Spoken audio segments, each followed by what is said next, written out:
Hey, this is Retain or Die from A Coil. Today we're talking to Derek Skaletsky. He's a former New York City filmmaker turned chief product officer at community.com.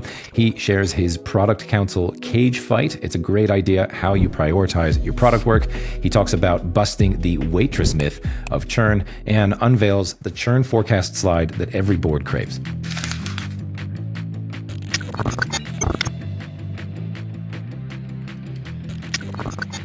Derek, thanks for coming on. Excited to have a talk to you today. I'm keen to dig into a few things that we talked about before we hit record, like your background. You don't come from a traditional SaaS background, I would say. Kind of want to go from that to today, what you're doing. So, but let's start at the start. Where are you working today? But then rewind real quick to how you kind of got into SaaS in the first place. Where did you come from?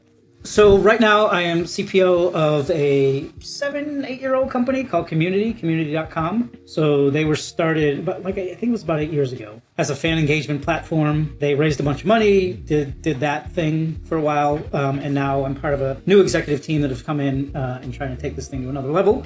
So I'm running the product and engineering team here. So I'm about 2 months in-ish. So still getting my sea legs under me. Trying to figure out where do we go in the next year. I'd like to come back to that later, but I thought I've enjoyed learning about your background, and it kind of, the notes I have here is that Derek goes to Hollywood. So you were actually in film in a previous life. What was that career like?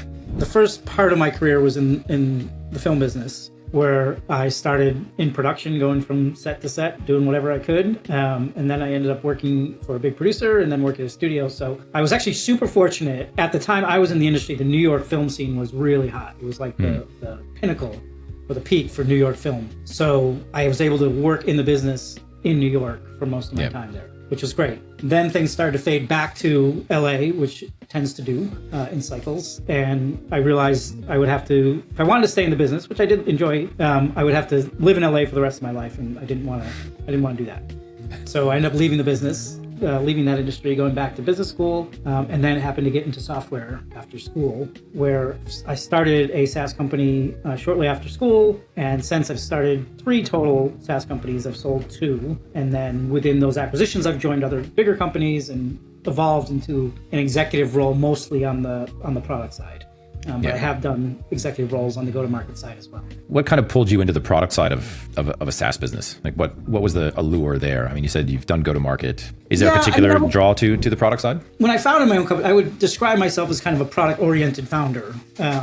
So that's just what I tended to be better at. It's kind of what I thought about mostly was, how do we build a great product that people want to use and pay for? It probably is, if I were to think about it more, it probably also is somehow connected to why I went into film in the first place as well. There's some creative I do think building software product is a creative pursuit and a creative activity. 100%.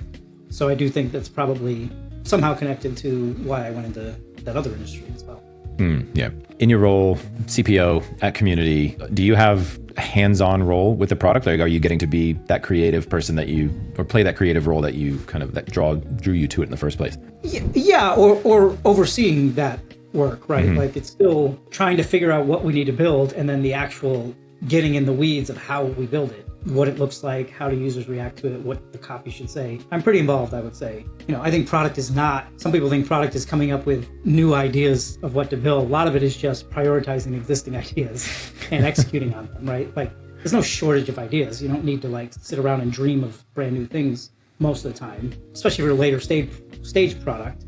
You have all kinds of signals coming in bound for what you should build. So a lot of times it's like prioritizing that and refining it and really executing it at a high level. So it's really good. So you've been doing this for a while. What is your approach to prioritizing at a company like Community, where you do have it's a fairly mature product. You probably have, like you said, tons of signals coming in. What is your prioritization framework, if you have one, or is this gut feel, talking to customers? What's your approach? What we generally do is, all the signals are coming in. There's executive signals, there's customer signals, there's signals from the market. As best we can, and this does not happen often, but as best we can, we need to be grounded first in a company strategy. Where are we going as a company? What are we trying to do as a company? How are we trying to impact the market in a different way as a company, as a business, right? And from that should come a product strategy, product direction. And then from that should be feature areas that you should be building, and then actual features and functionality. So it always has to be grounded in why are we building this? And if the why is not because this is where we want to be as a company or this is where we want to go as a company, it's very difficult to make product decisions if you can't make that connection. With that said, rarely do you have that connection. Rarely do you have a really clear strategy as a company of this is where we want to be, this is where we're going to go, especially if you're an early stage, company. So rarely do you have that to really drive your product strategy. So you have to do the best you can, and sometimes product needs to drive that company strategy. Sometimes I've definitely been in a role where I'm going to make decisions about this product because this is where I think strategically we should be going, and then that informs company strategy. Not normally how I like to do it, but that's sometimes how you have to do it. Basically, like if there's a strategy vacuum, you're going to fill it from the product side of things. Yeah, that's a good way to fill it. And then there's some times where you build some stuff and you need to see how people react to that, how the market reacts to that. And that helps you inform, right? So I wouldn't say it's always like a top down, that's the way to go. Sometimes it's an iterative cycle where you build some stuff, you get some feedback, you get some reaction to it. So that informs strategy. And then, you keep going from there. So you build more in that direction, and then, or not, you build something, you get a terrible reaction, it doesn't work. So you cross that one off the list, try something else.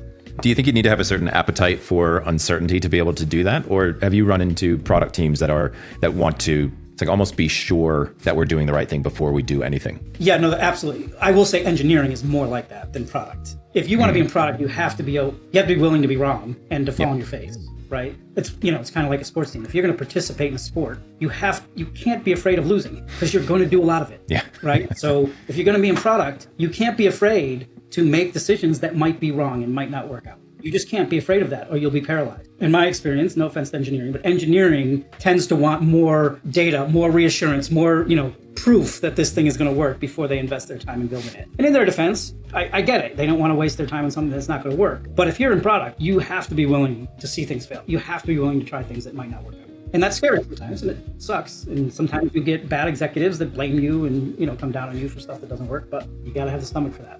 I'm assuming that appetite kind of changes too as the company grows. So early days, you're going to be taking a lot of punts, making a lot of bets, taking in a lot of feedback, like you said before. Like you'll be getting inputs from just about everywhere, but picking and choosing. I don't think it changes with size. What changes is the risk of the impact that your decisions can have, right? Like, so if you're established and you make a bad product, you're not going out of business, right? It's not going to take you down, and you got to do it. You got to de-risk it as much as you can and whatever. But when you're early stage, it feels like every one of those decisions, especially when you've got 2 engineers, that's all we got. Yep. And this is going to take 3 months, and if it's wrong, man, we're going to miss an important milestone for funding, right? So the impact of being wrong in that early stage feels a lot heavier, right? It feels there's a lot more pressure in that. When you're more mature, I don't think there's any more certainty that you have that what you're doing is going to work. You just don't have the pressure of it taking you down. Right, yeah, it's not going to poke a hole in the boat, yeah. And you could de-risk it. Like if I've got a bigger team, I can put a small team of engineers on this thing to see if it works while we're got the rest of the team working on other stuff that we have a little bit more confidence in. You could be just as wrong. Your hitting percentage could be just as bad, but the impact could be just different. You've built your own company several times and you worked for a handful of others. Do you have any stories around product decisions that didn't go well? Like at that early stage, let's say, were there moments where you made a decision and you thought that did not land the way that we needed it to? And then I'm asking that to kind of take us into what do you do about that, right? It's so if you make that decision, because in my opinion, a lot of this is making a bet, right? That if we pick this feature over that, especially you've got 1 or 2 engineers, it is a big bet because it's everybody's time, all the resources, and it's a direction. So what happens when it goes wrong? What's your experience on that? Not saying that you've made terrible decisions in your career, but I've certainly made wrong decisions. I don't know about terrible, but I've certainly made wrong decisions. I've certainly done, well, I don't know if they were wrong decisions, but I've done stuff that hasn't worked. Yeah. I just have a high tolerance for it, I guess. It doesn't bother me so much when things don't work. Mm-hmm. I'd much rather take a shot and fail than not take the shot. So I'm more stressed when I'm not taking shots. I have done some stuff that hasn't worked. Like, for example, my first startup, we thought we could go kind of down market and broader and build product-led, more self-serve offering for this thing. And we just really didn't understand. It was early in the influencer marketing space. So we really misjudged how much education was needed to get people to be successful in the space because it was so early in that space, in that world. So it didn't matter how easy the product was to use. The gap was around understanding why they should be doing this and strategically how they should be doing it, right? So you could build the easiest product in the world, but if they don't understand why they should be using it or how to get value from it, it's not gonna work. So we spent probably 6 months, easy, building this kind of product-led self-serve offering door into the product. And we ended up just completely shutting it down and going enterprise, much more upmarket enterprise. And so we need to invest. That investment should have been made to features and stuff that the bigger customers needed at that time. So we had some bigger customers at the time that churned during that whole phase, which sucked. Yes. But we ended up finding our way out of that and shifting and finding our way back. That's a good way of putting it. I also like the framing before that, no terrible decisions. It's just sometimes you make a mistake. And I think that how does that sort of feed into what you're doing now as you're leading product, right? Like, so that's your way of approaching product, is that it's okay to fail. In fact, we should be making, I don't know if this is the right way to frame it, but like somewhat risky decisions every now and then, de-risking them where you can. What are you doing to kind of help that with your team? Like, are you telling them we need to take risks? Are you telling them our job is to take bets sometimes? Yeah, before I answer that, I'm going to go back to, I don't think I finished answering the prioritization framework question. I just said, I started saying it needs to be tied to a business strategy as best as possible. But there are a couple other things I do in prioritization that we do as teams. One thing I love to do is early on in any role I take is create an internal product council. There's external customer feedback, customer product advisory boards and whatever. Those are great. But I actually always do an internal product. And what I say to the executive team is, we're going to create this product council that's going to have representation from every department in the company, but no executives. So every executive gets to nominate one or two, depending on the size of their orgs, people to sit on the product council. So it usually ends up with about 8 people or so on the product council, with people from CS, sales, engineering, marketing, sometimes growth. And this product council, I lead the product council. And what we do with them is we come up with a long list of stuff we could do in the next period of the roadmap. Let's call it 6 months. We walk through all of those options with everybody. And this has been all stuff that's been collected. And the product team does call that list to get it started. And we have a discussion. It's usually, the first meeting is usually 3 hours. And we go through it with the product council and we let them fight. I tell my product team, you guys shouldn't talk. We're going to let them argue, because the reality is, every product team, I tell my product teams, this is a terrible job if you want to make friends, because every department in the org has a different ask from product. Always. Right? Sales wants you to build everything the competition has, because they hate those conversations, right? Customer success wants you to build nothing new and just fix everything that we currently have, because they're getting killed by these customers reporting issues with the product or UX challenges, right? Marketing wants you to build integrations so they can co-market with somebody. Your CEO wants you to build AI so he can put it on a slide for the investors deck, right? So everybody has a different want from product, or a different, they say this is absolutely what product should be doing, right? They absolutely know what product should be doing, right? And every one of them has a different answer for that. So when you get them together on a product council, you can say, here's the directions we can head. Here's some specific things we can work on. What do you guys think, right? And so we let them have discussion. And what happens is, the wonderful thing that happens is they start to understand each other's perspectives like they haven't before, right? Sales will say, no, we have to do that because I just lost 3 deals because we didn't have that. And CS says, oh, I didn't know we lost deals because we didn't have that. I was going to say we should do that because I get 6 complaints a month about that piece of the product. And sales goes, yeah, but that never comes up in a sales conversation.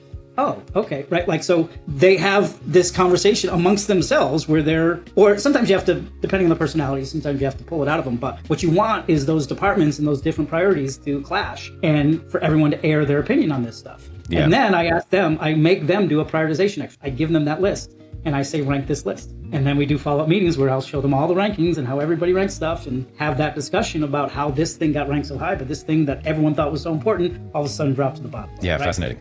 So that's a really, really good input for me in prioritization, is to have that product council cycle. But they don't make the decisions, right? Then it comes to product and we have to make the decisions, right? I'm very clear, this is for feedback. This is an important input to our process, but this is not the process. We do some t-shirt sizing for effort, to understand effort. And then we go and we actually prioritize it amongst ourselves. And that goes into the roadmap. Yeah. And some people don't, sometimes people aren't happy, but you get back with the product council, you say, this is what we're going to do, and this is why. And generally speaking, they get it, because they were a part of those conversations. They heard directly from people. And the reason why I won't let executives on the team is because they're too far away from the street. Yeah. So their feedback or their opinions aren't as valuable. Well, and people will defer, right? Where you end up with everyone agreeing with the executives. Or they'll talk, I just read this article in Business Insider, so that's what we should be doing. Or, Gartner just came out with a report, so we have to do that. They're not reporting from the street. Yeah.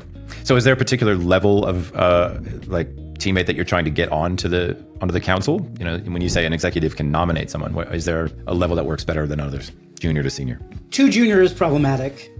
It depends on the person, but some directors are fine, right? If they really are in tune and in touch with the street in their function, that's fine. So that's like the main criteria is closer to customers and kind of tuned in to what. Yeah. But not too need. junior. Yeah. Like not brand new, you know, usually someone who's mature enough to be part of that conversation. Yeah. I think is important, right? Part of the issue is the dynamics within the council, right? Like if people aren't going to talk, they're not very valuable for that council. If they don't like group settings, and they're not going to be able to express their opinion, that it's not helpful. So it takes some crafting to get the makeup right. But yeah, once you get people around the table, yeah, I'm kind of envisioning like throwing red meat and just like a lion's den, just let them fight it out and see who comes out on top. Like that. So that's meeting one. But I always get like whenever I've done that, the feedback has been awesome. Like everybody enjoys, and I usually try and rotate it every 6 months, new blood, and people will get really upset if they have to go off the product council. Right. That's a good sign. And do you meet in between that? So if you're doing 6 months, like refresh, new people in the seats? We go to the product council. There's a product council Slack channel. And when we have questions, if product has questions on stuff, they will throw it either in the Slack channel or we'll call another huddle with the product council. And those people actually, the people on the council are they also have to agree to be able to meet with product ad hoc over the course of the period when we have questions about certain things. Like we're now going to build this feature. But once we get into the weeds and we start actually designing it and trying to figure it out, we might have a bunch of questions. Once you've taken that feedback and you've done your prioritization work as the product team, and let's say you've gone to prod with something, how are you communicating that back to the product council? Are you giving them adoption numbers? Do you set any expectations on that? Sometimes, not always, but sometimes. I don't generally set like adoption goals for a feature. Like I don't mean necessarily adoption goals, but just are you reporting back to the group to say, this is the decision that we've made as product, and here's our progress on that. Here's what happened. We've rolled this out. You know, are you sharing that data across? No doubt about it. Yeah. But I also one thing that's important to me is to not promote a short-term focus on that data, right? Like I think one thing I don't love about the way that we go to market with software, improve, new features and things like that is we have kind of a campaign mindset to it where it launches, we announce it, and then we forget about it, right? Like, and if it doesn't work right away, well, that was a failure, right? Like a lot of things we build in product, unlike other departments, it takes a while to build it and plan it and do all that. So you have to be ahead, or you have to do a bunch of planning and be looking ahead. But adoption does not happen. Users do not adopt things easily, right? So this is an important thing we're building. We have to build this with the vision that this is going to be an important part of the product forever. So why would we look at the first week or two of adoption and decide whether or not it's been a failure or a success, right? So I really discourage people to have that kind of mentality for product work because this is important. This is going to be something that over time. So we can't just launch it, send out an email, and then forget about it, right? What's the long-term adoption plan for this thing? And I guess that's kind of where I'm going in my head is, so you've got this council, and it's, so far we've talked about it as like a prioritization mechanism for you, but do you go back and say, let's say in 4 months time, or you've done your prioritization, you've done the work, engineering's done it, it's in prod now, it's out, adoption isn't where you want it to be. Do you actually use that council to maybe have that conversation too, to say, look, we decided this, as a group, your input helped us decide to build this thing. Hey, marketing, nobody knows about it. No, I generally would go through the product marketing channel, whatever you have organizationally set up for product marketing. That's where I would go with that. Okay. So the council is really like taking the product in a particular direction. The rest of it is not, you're not bringing that back into that group. Not really. No. Okay. Yeah. Really, I'd go through, like if we're talking about launching, adoption, yada, yada, I really go through our product marketing process for that. Yep. Because I'm just trying to understand. Yeah, that makes sense. Like, so it's not like a free for all. Like now that we've got you here, we're going to do all the things. It's really just a prioritization. That's a good point. What should we be building? It is, it is a time commitment to be on the council. You do have to dedicate some time to it. So I'm also mindful of not abusing that. I do know everybody has their own jobs to do, so I don't want to be pinging them 3 times a day with stuff. So generally we have a product marketing process that really is about adoption and messaging. Okay. Yeah. So I could see myself taking that and running with it. Like, while I've got you sitting here, the captive audience, like I'm going to also ask you these questions. And, like sometimes if you get someone's ear, you might as well take advantage of it. But I understand. Yeah. In this particular case, that's not the point of the product council. I guess I'm just drawing those lines around it. Exactly. Okay. So I'm going to kind of pivot us to a different thing that we talked about before today, going from gut feel, how our customers are doing within our product, to reporting to the board and doing forecasts for the board, right? So you and I talked about presenting to a board, and you kind of come in and maybe you don't know how to answer questions, which are, who's our healthy accounts? And this is something that you taught us. A good question that you taught us to ask is, go ask 5 different teams who your top 5 customers are that are most likely to churn, and you'll get 5 different answers, right? Absolutely. Just ask him who's our most engaged customer. Just go, give us our top 5 most engaged accounts. You'll get 5 different answers. And yes, and we've tried that, and I can say we get different answers every single time. And more often than not, we actually say I have no idea. I was gonna say that's the answer that we usually get is I don't know. Okay. I know I talked to these 10. Otherwise, I don't know. And even of those, I couldn't tell you. And that's the most common answer that I've gotten so far.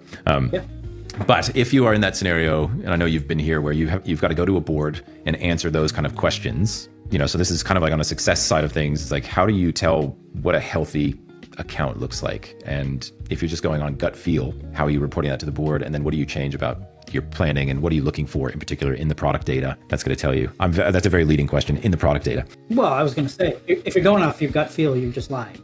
Yeah. So you can go to the board and lie, and you can say, here's our best accounts. But if you're just going off gut feel, or if you're going off, CS reps saying, oh yeah, I talked to them last week and they seem happy, which is generally what happens. Then you're just, you're lying. And, people lie to their board all the time. But what if you want to do it for real, like you should know, here's our top engaged accounts. Here's our top accounts by revenue. What the board wants to know mostly top accounts by revenue and what's their health. I had a stint where I was running product and CS at a company. I used to say I got to fight with myself every day. So fun. But I actually was able to go to board meetings with predictions of which accounts were going to churn over the next 3 to 6 months. And I could aggregate it up so I could give them forecasts on potential churn. Can you unpack that, right? Like, how do you do that? Because a lot of what I see anyway, when talking to customer success teams in particular, is that we get a lot of sentiment analysis, support ticket volume, NPS scores, I didn't do any things of that have, just from my experience as someone that answers an NPS survey, which I don't do most of the time, but if I liked you, I'll give you a nice tick, but it has no reflection on the actual whether or not I'm going to stick around. I don't care what they say. I care what they do. Yeah. Right. That's what I thought. I don't care what they say. I care what they do. Right. Or don't do. So I could cohort accounts based on their activity in the product and use that as a way to forecast. So for example, accounts, the sleeping bears, everyone has sleeping bears, right? Everyone has accounts that haven't logged in 3 months. Are 100% of those going to churn? No, but you can forecast with some historical data that 30% of those churn on a quarterly basis. So now I can say, I have 50 sleeping bears. I'm going to forecast 30% of those are going to churn. I've got another cohort of people that have dropped into a low engagement quadrant or have dropped at a high rate. I can predict that 40% of those or 25% of those are going to churn. Those actually churn at a higher rate than the sleeping bears, believe it or not. Because the sleeping bears, a lot of them forget. Yeah, I was going to say that. Right? Yeah, those are people that have forgotten that they've subscribed to your product. They haven't checked the credit card bill in a while. Yeah. Yeah. So those ones are actually, they churn at a lower rate than the ones that have dropped their engagement over the past period. I also, because I was running CS and part of our CS team was an onboarding team, we were able to take new deals in the last 3 months, look at their activation in that 3-month period. Some people call it adoption. I call it kind of activation in the product. More of a high touch situation here, right? Where we were onboarding them with a CS team or with an onboarding team. But we could look at the activation of those accounts in that first 90 days. And I could forecast churn in the next 90 days for that cohort that came in the previous 90 days with incredible accuracy based on their activation in the first 90 days. Just to be clear, right? So, because this is another thing that I wrestle with is defining activation, adoption. When you say activation, how do you define that? So we were looking at what are I forget, but call it 4 or 5 things that we wanted them to do in the first 90 days to get the product up and running. Kind of a technical product, so there was some definite things that needed to happen across some teams to get the thing up and working, right? So we were looking at those things that they were doing, and then set up. If they didn't get set up, forget it, right? And then we were saying, great, there's some of those things were setup things, and some of them were actually usage after setup to get value, right? Okay. So if we saw, sure, they got set up, but then they used it once and never came back to really use it again. It's low activation. There's still low activation in that, right? Yeah. There was, because it was a little bit high touch, we did also factor in things like attendance at onboarding calls, right? Were we getting the right people in 3 onboarding calls, or they only show up for 1? right? So we were doing some of that off product or out of product stuff as well. In that, if I remember correctly, in that assessment. And then we could say, great, of the 90 new accounts we got in the last 90 days, 33 of them were at less than 50% activation or whatever. And I could tell you that 33% of those or 40% of those were going to churn in the next 40 days or 90 days. Yeah. So we would do like the previous 90 days, break it down by activation, predict churn. Watch. Yep. Predict churn for that next 90 days from that cohort. And it was unbelievably accurate. Yeah, which is pretty amazing, right? Like that, and I think that's kind of where we all want to get to. How would you say, like, if someone's listening and saying, I'm early, right? Like, how many cycles did you have to go through to get a high degree of confidence in that number? I think it was 2 board meetings before I felt confident in, so 6 months.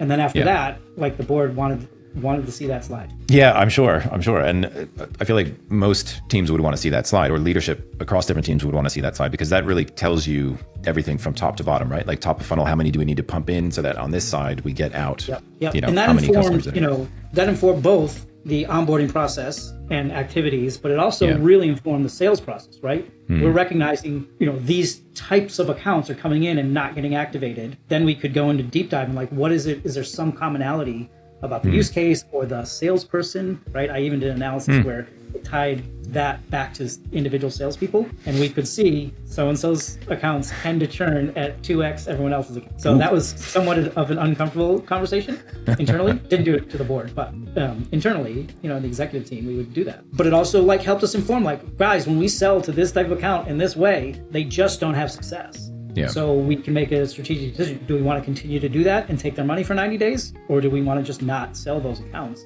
and let them go and move on to someone who's going to have more success? And what was the decision that came out of that? Because, if we're looking at, onboarding as a predictor of retention, right? Like the likelihood of sticking around, if your onboarding goes well, your activation goes well, that higher likelihood that they're going to stick around. What were you doing, if you kind of go back up the funnel a little bit, what was that decision like when, if you identified that salesperson whose customers were 2x more likely to churn? Was that training them what to look for, like refining an ICP? How did you use that to improve retention? Not well, first of all. Like, it wasn't used super effectively. There were salespeople that, there was definitely more of a focus of lifetime value for new deals. That became part of the conversation that wasn't there before, right? This idea that closing a deal is not enough. Like, we want to close good deals that are going to have a higher lifetime value, right? So there was definite conversation that I'd be lying if I said they went and said, we don't want to sell these deals anymore.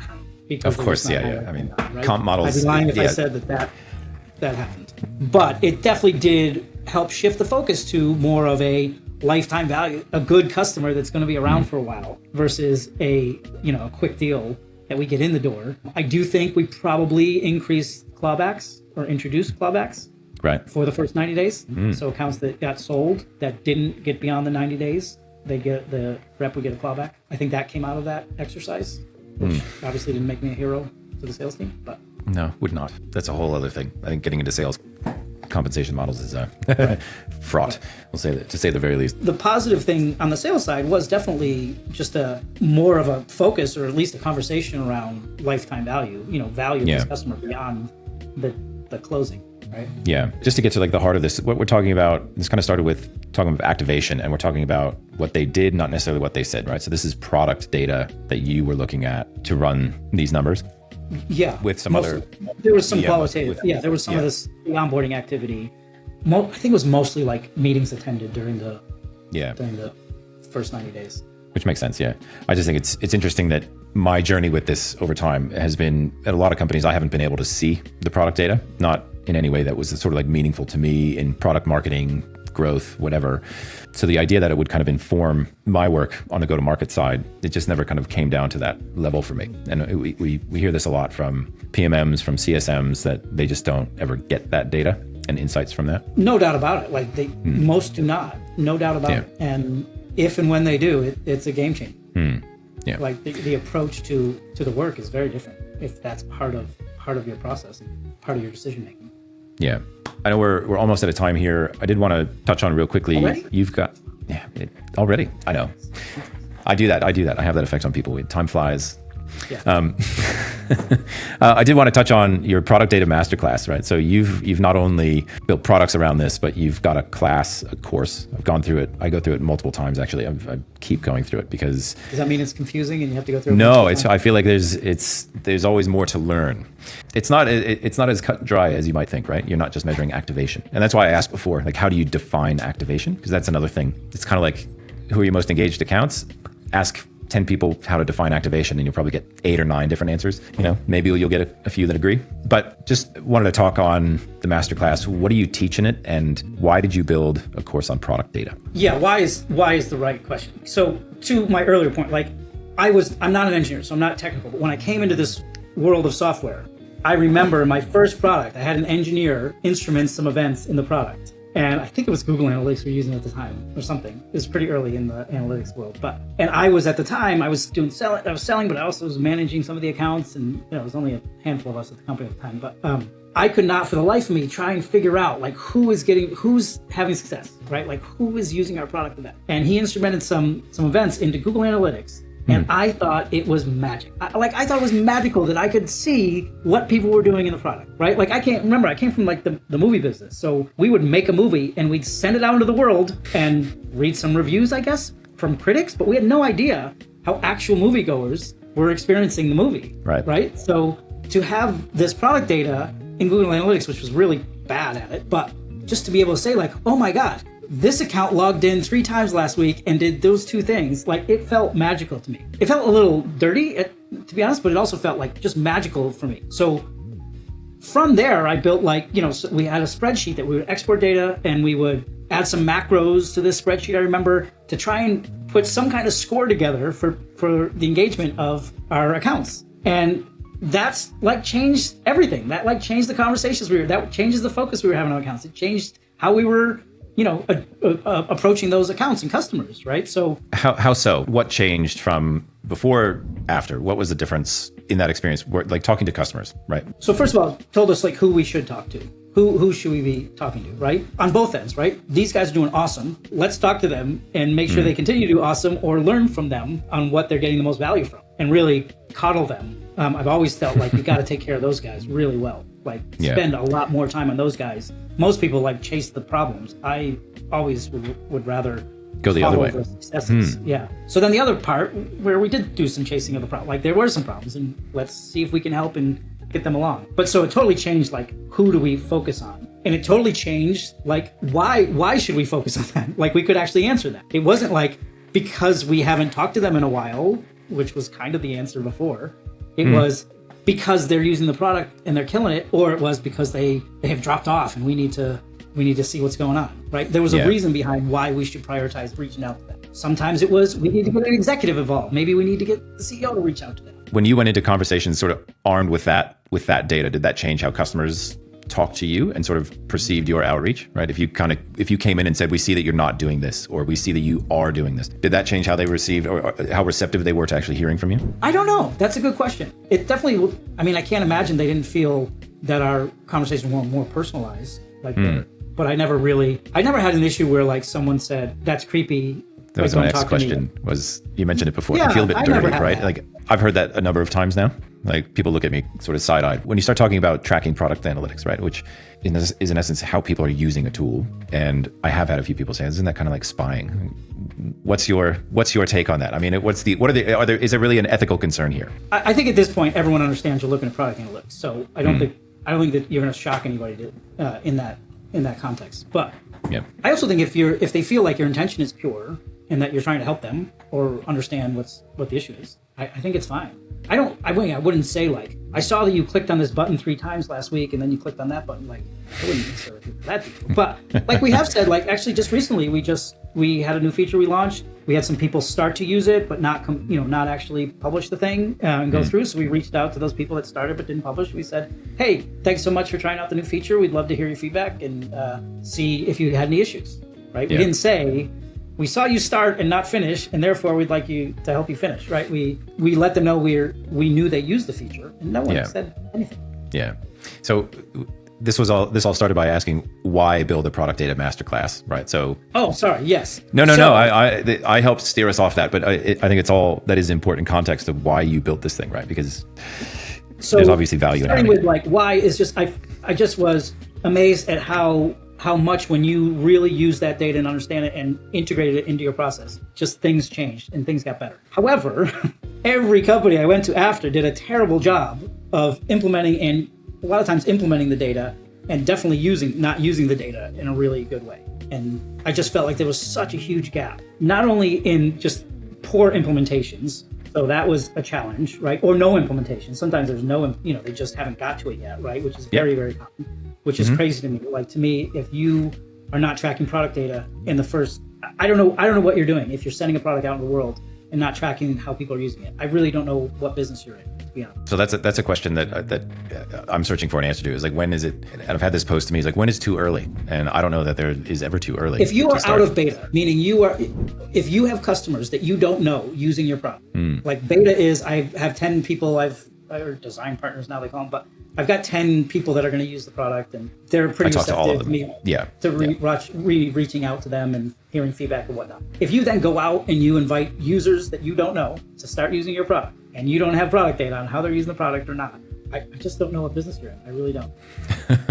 It's like saying you're a power company, but you don't measure how much power people are using. I just don't understand it. So I saw no implementations. I saw bad implementations, which led to no usage of the data because no one could trust the data. I saw decent implementations, but no connection, no real good usage of the data to help drive decisions. And the biggest gap I saw was, especially in the world of product-led, once product-led became a real common thing, and a lot more products were becoming product-led and self-serve, that data was essential data for driving go-to-market motions. Right? Yep. Even if you had product led, but you had some sales assists, you had some salespeople in bigger accounts, you had account management, CS, like for those teams to not be able to use that data or have access to that data or understand how to use that data to drive their actions was such a huge gap. And when I started to integrate product data into those processes, things just got way better. They just got way better and easier. I'm not saying it led to great success. Like, I'm not saying like you do this and all of a sudden all your problems go away. I'm just saying like the conversations you have, the ways that you decide what to work on today completely change. I mean, my CS, when I was running CS at a couple of companies, like our meetings would be like, so how are your accounts doing? And they'd say like, good, they're doing good. And I'd say, what about that one? And they'd say, oh, that's good. I talked to them last week. They seemed happy. And then you start putting product data to this, and you can say the meeting's completely changed. Instead of going down the list and hearing, oh, good, oh, I don't know, I haven't heard from them, so they might be a problem, or right, like just guesswork from a CS person. You go down the list, you say, here, these accounts are doing great. Yep. Do we not need more of that? Should we follow them more? Yep. These accounts are problematic. And look, there's revenue attached to these accounts that look like this. What's our plan this week for that, right? So the whole conversation started with, let's sort your accounts by engagement. And now let's have our meeting. And the meetings got shorter. The meetings got way shorter because we didn't have to go through like, well, did you hear from them? Or when's the last time you emailed them? Or, like, you didn't have to go through this kind of dance. How did they sound? Did they sound happy? Yeah. Did they invite? How many people did they invite to that call? Oh, there was 3 people on it. Oh, I guess that's good. Well, no, one of them was really mad and asking about why it was so expensive. Oh, I guess that's bad. Right? So like, the conversation. So you spend time interpreting humans. Yeah. Yeah. It went from a weird dance to a real prioritization. Great, let's get to work. To my thinking, if there's 2 things that you could do, segmentation really well and prioritization really well, you are making your life way easier and just knowing what my day is going to look like. Otherwise, to your point, it's going into a meeting and raising my voice an octave when I try to explain how, like, everything's great. That's how it goes. So that's why I did the class, because I just thought the data was so important, especially in a product-led environment, but not exclusively. And I thought too many teams were not paying enough attention to that data and not knowing really how to close that gap or cross that gap of getting that data to the go-to-market team and helping them actually use it. That's what it was kind of focused on. So there's some technical pieces of it of like, here's how you implement the data. Here's how you think of it strategically, how you should implement your data, which is more focused on product and engineering. But a lot of the course is on, great, now once you have this data, how do I use it, especially on the go-to-market side? Yeah, which in my experience has been hugely helpful, having it set up well. And I know, as I said, I've gone through the course multiple times. I find it to be a really helpful resource. This is not me shilling your product. It is helpful to be able to go back because there's a fair bit to it. But once you get it set up, in my experience anyway, and when you do it right, wow, it's makes a world of difference because then you're actually just speaking the same language as everyone else on the team too. Yeah, and then it should be just really a regular part of your product process. Like it just becomes, when we build something, we add tracking to it and make sure the the CS team and the sales team, they know what we just tracked, so they can use that data to do something. Yeah, it's amazing how many teams can actually use product data once you give it to them in a way that's consumable and not just a data dump. And the two things that I like hearing about routinely is, well, we exported this all to a CSV. Here you go. Or, oh, that's in Tableau. Yeah, right. As if that's an answer to any question. Like, oh, great. Like now I need to go. Oh, do you know SQL? No. Right, exactly. Like, do I want to? No. So many teams that I keep hearing that over and over again. We're doing something on Retain or Die where I'm getting each guest to ask a question of a future guest. I'm not going to tell you who the future guest is. So I have a question that I'm going to ask you from a previous guest. And I'm going to give you a minute to think about what you might want to ask someone that comes onto the show about product data, retention, whatever it is. So I might give you a minute there. Who's to blame for churn? Who is to blame for churn is your question to the next guest. I like it. That's a spicy one. That should get some good answers on that one. Why do you ask that? Because I think it's a great question in SaaS, and I think it's poorly attributed in most companies. I think when I've run customer success teams, like I used to say, like, customer success is generally in charge of reporting on churn, and when there's a churn issue, they go to customer success. I think customer success was a bad title for the department in the function. I think they shot themselves in the foot when they called themselves that, because now people say, "Oh, our customers aren't successful, so therefore let's talk to the customer success department." When I always say, like, blaming customer success for churn is like blaming a waitress for a bad meal. So customer success is it's everybody's responsibility. It goes all the way from how are you presenting and positioning your product, to how are you selling it, to how are you building it, to the features that you build, how easy is it to use, are you building for the right market, for the right segment. Customer success is, a good waitress can enhance a meal, they can make a meal better. A bad waitress can make a meal worse, but they're only one part of it, right? They didn't pick the menu, they didn't pick the location, they didn't pick out the ingredients, they didn't cook the meal. So in this analogy, the chef is sales, who's sales? Sorry, I'm sales is probably the maitre d' or the person who designed the menu, maybe. Product is the chef, probably. I haven't gone all the way down there. I've just gone to the way. All right. I'm doing a terrible job at this asking the next question thing. I'm going to take yours and make sure that I write it down somewhere I can find it. I just answered my own question. That question was supposed to be for the next one. That's all right. We'll include it all. Never mind the other question. Okay. Here's going to be the standard. Ask the next person that question. I will. We're going to kickstart it that way. Okay. One more question for you. Yeah. Is there anybody that would come to mind if you were to ask somebody to, or recommend someone to come on a show like Retain or Die to talk about anything from product data to customer, should we call it well-being instead of success? Is that, who would you suggest that we talk to? David Apple. David Apple. Okay. Yeah. David Apple ran CS for Typeform and then for Notion. Wow. Okay. Cool. So I might ask him the question about churn. We'll find out. Do you want us to send anybody to you? Where should they go and look for you? There's a product data masterclass. We'll link to that. Anywhere else? No, I really don't do social media. So I know. Product data masterclass is, if they're interested go check out the course. Product data. Yeah, that'd be great. Yeah. Cool. My name is Peter Preston, and you've been listening to Retain or Die from Acoil.com. Thanks so much for being here with us. If you want to check out Derek's masterclass, you can go to productdatamasterclass, all one word, .com. You can learn how to set up and implement your product analytics right from the get-go, and you can keep your churn radar sharp. Till next time, see ya.